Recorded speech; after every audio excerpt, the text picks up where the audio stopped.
Saya Gladys dari kelas 8C akan mempresentasikan tentang sistem penglihatan.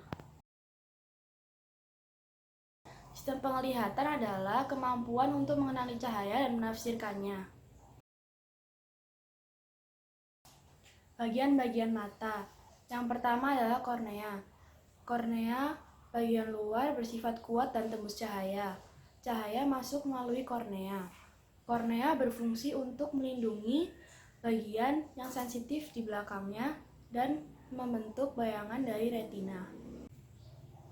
Yang kedua adalah iris. Setelah cahaya masuk melalui kornea, cahaya akan menuju ke pupil. Pupil dikelilingi oleh iris yang merupakan bagian yang berwarna. Jumlah cahaya yang masuk akan diatur oleh iris. Yang ketiga adalah lensa mata. Setelah cahaya masuk ke pupil, cahaya akan merambat menuju ke lensa mata. Lensa mata kita berbentuk biconvex atau cembung ke belakang dan ke depan seperti kaca pembesar. Lensa mata bersifat fleksibel. Yang keempat adalah retina. Setelah cahaya masuk melalui lensa mata, cahaya akan membentuk bayangan yang akan ditangkap oleh retina. Retina memiliki dua fotoreseptor. Yang pertama, sel kerucut yang akan memungkinkan kita untuk melihat warna, dan sel batang yang akan merespon ketika kita melihat cahaya yang redup. Gangguan pada indera penglihatan. Yang pertama adalah hipermetropi atau rabun dekat. Penderita rabun dekat tidak dapat melihat benda yang dekat dengan jelas. Penderita rabun dekat akan cocok untuk menggunakan kacamata positif yang berbentuk cembung, karena kacamata positif yang berbentuk cembung akan membantu mengumpulkan cahaya sebelum cahaya akan masuk ke mata. Yang kedua adalah miopi atau rabun jauh. Penderita rabun jauh tidak dapat melihat benda dengan jarak jauh dengan jelas. Penderita rabun jauh akan cocok menggunakan kacamata negatif yang berbentuk cekung, karena lensa cekung akan membantu menyebarkan cahaya sebelum cahaya masuk ke dalam mata. Yang ketiga adalah buta warna. Buta warna merupakan suatu kelainan yang disebabkan oleh ketidakmampuan sel-sel kerucut untuk menangkap warna tertentu. Buta warna ada dua, yaitu buta warna total dan buta warna sebagian. Buta warna total tidak dapat melihat semua warna dan hanya dapat melihat warna hitam dan putih.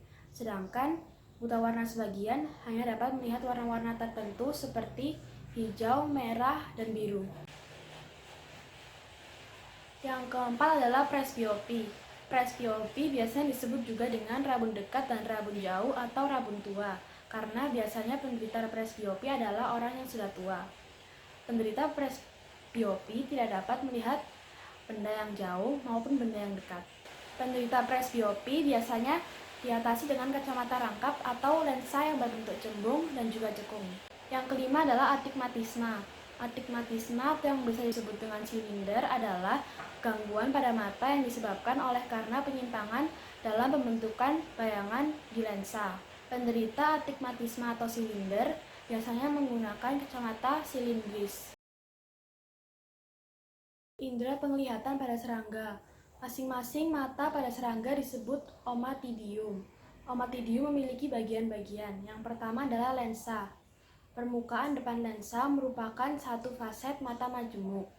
Yang kedua, kerucut kristalin yang tembus pandang.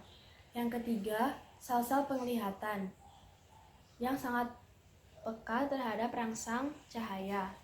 Yang keempat, sel-sel yang mengandung pigmen yang akan memisahkan omatidia dari omatidia lainnya. Mekanisme sistem penglihatan. Cahaya akan masuk melalui kornea dan akan menuju ke pupil. Setelah itu dilanjutkan oleh lensa mata. Lensa mata dan kornea akan membelokkan cahaya ke retina.